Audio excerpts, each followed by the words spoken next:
Hey everybody, it's Sentoku, and in this one I'm going over the slime mechanics in Monster Harvest. So this is a blog post that Merge Games has put on their website that just kind of explains the process of how you turn crops into your planimals. So I found this kind of interesting. We're just going to go through this. So it says, hi everyone, we want to talk you through some of the slime mechanics in the game where you can, I don't know what they're going for here. This looks like it was a sentence that never got finished, but big things we want to focus on when creating Monster Harvest system for mutating crops. Came up with the slime system, a system which allows players to mutate each crop in 6 unique ways. Right now there's 12 crops, some which can only be found in dungeons, and so there are 72 mutations so far. Thanks to your trusty plant decks, you'll discover what each mutation makes and learn how to best optimize your farm.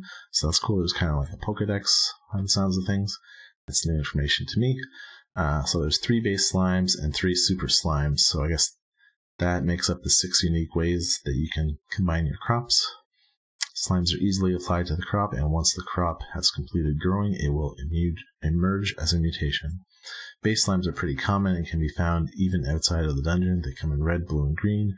Red slimes make planimals, which are best for protecting the player and battling enemies. Blue slimes make livestock, which the player can keep in their barn, so that's cool. So we're going to have other buildings besides just our house. It's going to be a barn that you can keep planimal livestock in. That's pretty awesome.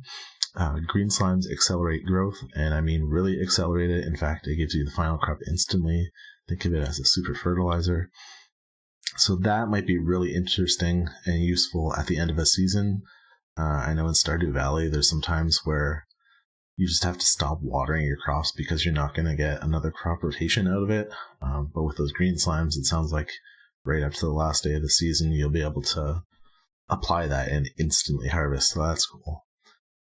Okay, so we got below, we have the first crop that's given to a player, the mutant potato.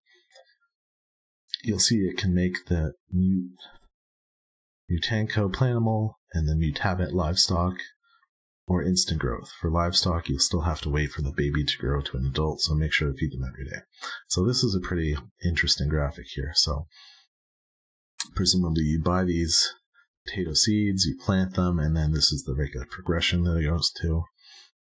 So if you add a red slime to your potato plant, you get this guy, which is called a mutanko, I'm not sure how they're going to pronounce that.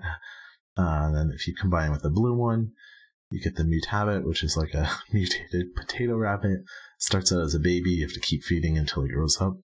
That's pretty cool. So presumably you can battle with either of these. And then there's the green slime that you just use to accelerate the plant growth. So it seems like if you don't want to make planimals, you can just sell regular potatoes, is my guess, to get more money. And then you can use that money to buy more seeds. That would be my hope.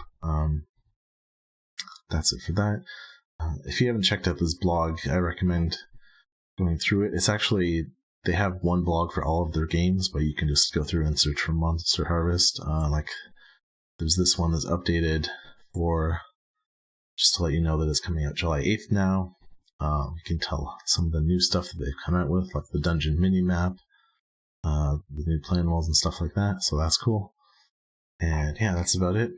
If you want to keep up to date on the Monster Harvest news, I'm going to be trying to cover as much of it as I can. So give me a like and a subscribe, and I'll see you guys in the next video.